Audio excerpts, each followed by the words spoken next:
my channel. Today I thought I'd bring a very quick H&M studio try on for you guys. As you guys know, I absolutely love H&M. I think I'm probably going to have another H&M haul on the channel soon. If you haven't watched some of the previous ones, I'm going to link them for you because I just feel like H&M at the moment is just unmatched. H&M and Other Stories and COS, they're kind of all part of the same group, I believe anyway. Really one of my favourite groups of clothing brands. When the studio collection dropped, I was really keen to get my hands on some of the pieces. It just gave what I'm kind of looking for in terms of key pieces in my wardrobe, in terms of rematch, rework, rewear, bring them out each season, they're gonna work, and they weren't too super trend or super fitted. Actually sort of the androgynous sort of oversized suits and all that kind of vibe at the moment, which obviously by what I'm wearing probably doesn't seem like it's the case, but I really love that androgynous kind of masculine, feminine mix. Anyway, that's my spiel. Let's get into what I picked out from the H&M studio collection. Of course, I'm going to link everything. There are still pieces left, so definitely check out the website. Let's get into piece number one. Okay, so the first piece that I picked out from the spring and summer studio 2024 H&M collection is this black dress. Do you know what? After all that spiel about how much I liked the look of the pieces, when I tried this on, I was like, no, I don't know, something about it. The thing with the long shift dresses with this kind of sleeve on it as well is sometimes they are just a little bit billowy, they just a little bit too much fabric. On top of that, I feel like this particular fabric would get staticky, it would stick to you as you're walking, it would just get static. So unfortunately I am going to return this piece, but I wanted to share it with you guys anyway because I know my mum, for instance, loves these oversized dresses like this, particularly in the spring and summer months. So this is the first piece. The second piece is probably one of my favorite looks from the studio collection. As soon as I saw it, I was like, I definitely have to grab this. So I picked out this oversized blazer and then the matching trousers. The oversized blazer is very oversized. If you don't like that, you can size down. I would say 1, if not 2 sizes. So I have this in a small, bearing in mind, and it's definitely a very baggy, mansy fit. I grabbed the trousers to this in a 10. Typically, with H&M's normal collection, I will always size up with the trousers, but you guys will see there's another pair of trousers. I couldn't get them in a 10, I had to grab them in an 8, and they actually fit really nice. The 10 is always a little bit too baggy around the waist, but because I always usually get it as a co-order, I'm like, it don't really matter because I'm just covering it. So yeah, this was the second piece or second outfit that I picked up from the studio collection, and I absolutely loved this. As soon as I saw it, they had shot it in the subway in New York, and I was like, that is a yes piece.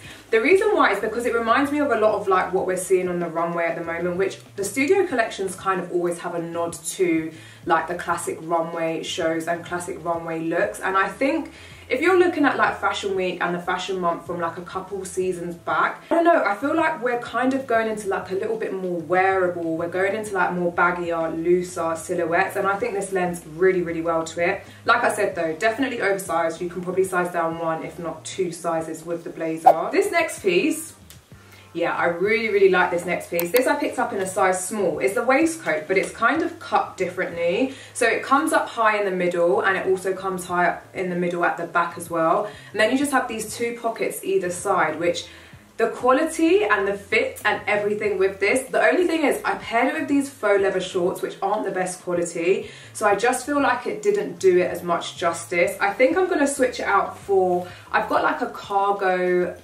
mini skirt from And Other Stories, and I think that would look better with this, just because this, if you look on the back, it does have some kind of cargo-ish kind of vibe to it, the flaps on the pocket. So I think therefore it will lend really nicely to the cargo skirt. The skirt is my And Other Stories one from years ago. This is just beautifully fitting. The hook and eye detail, you know, the cargo pockets and everything, yeah, this is a really nice piece. It's out there, it's different. It's not the easiest to kind of throw on and style, because I feel this is the piece. So you style everything around this. Do you get what I'm saying? So really loved this piece. I cannot fault this piece whatsoever. So I picked out a pair of sunglasses. I feel they were 50 quid. They're okay. Guys, do you like the aviator style now?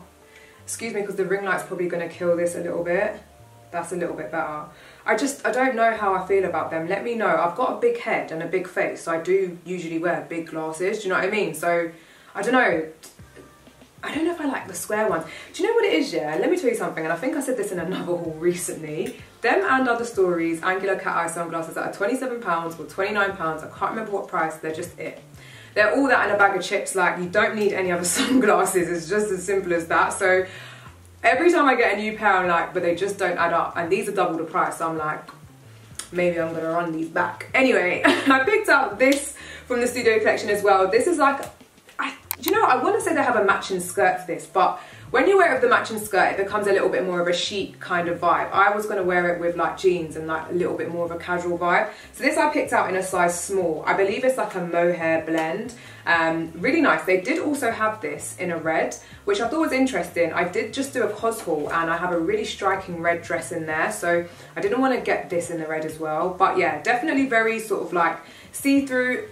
I would say a quintessentially perfect spring and summer knit piece, you know, because you don't really want to wear like a heavy knit piece in those months, but this, because it's like so sheer and light and breathable, I think you can get away with it in spring and summer. So I think this is my penultimate piece. One of my favorite pieces is last. This is weighty. My last piece is this suit set. This was, I think, to be honest, this and the both of the suits, as soon as they dropped the collection, I was really, really keen. I did also like the faux leather blue. No, it's not faux leather, it's real leather. I liked the blue trench, but it was £479, and I was like, should I just save my money and book a flight on EasyJet, mate, to Spain or something? Because that is a lot of money. I get it, I get it, I get it. It's real leather, like real leather runs a higher cost, but I was just like, and I don't want to order it and fall in love with it because then I've got to keep it, so I was just like, no. Anyway, it sold out as well. Point is, the suits. When I saw the suits, I was like, yes, because the thing with the suits is cost per wear each and every year. If you invest in a really good suit, they're gonna last. Like, there's just no question about it. So I actually decided to pair this without anything underneath apart from just like a little bralette. I think I'm probably gonna pair this with a white vest top or a white tank top or a nude bra, because I wore it with my Chloe trainers, which have got a little bit of a platform, and when I tell you the trousers sit beautifully, like it was the most perfect length on me, and maybe because the trainers have that like tiny platform, but these trousers, I actually had to get them in an 8, so I was gutted because I was like, how they just dropped in the 10 is sold out. I was like, there's a manufacturing issue here, because maybe the 10s just weren't ready. Now the 10s are back in stock, but the 8 fit me nice. The 8 fit me really nice, and do you know what? Yeah, the 8 fit me so nice, and it's just the length on them is just perfect. Yeah, spring summer 2024 H&M Studio, like yeah, you can't go wrong. UK 8 is a Europe 36, by the way. Pleating in here, the colour, I think this is a spring colour, which is just like never ever going to go out of style. And I think if I had to pick between the two suits, I'd probably likely pick this one, but I do want to keep them both. So help me decide which one you would keep, which one you would return. I think the thing with this one is like the blazer is not double-breasted, and I think sometimes you get more use out of a double-breasted one, but then, I don't know, this one is like, it kind of cinches you in at the waist a little bit more because it has these like lines and paneling in it, which, yeah, I really like. I really liked this suit. This suit here, 10 out of 10.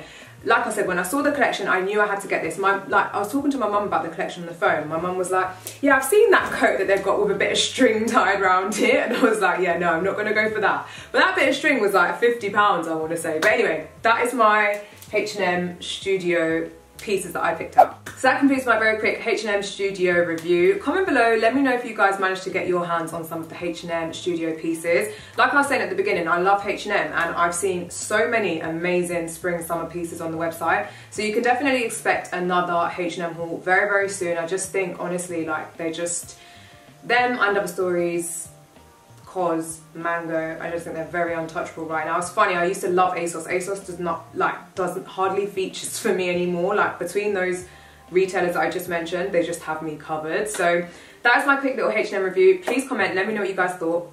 Don't forget to give this video a thumbs up. Subscribe. I'm on TikTok, which is Raquel Sewell, IG, which is Raquel.Sewell. It's different things in different places, so you don't want to miss out. Make sure you subscribe, and I'll see you guys very soon. Bye.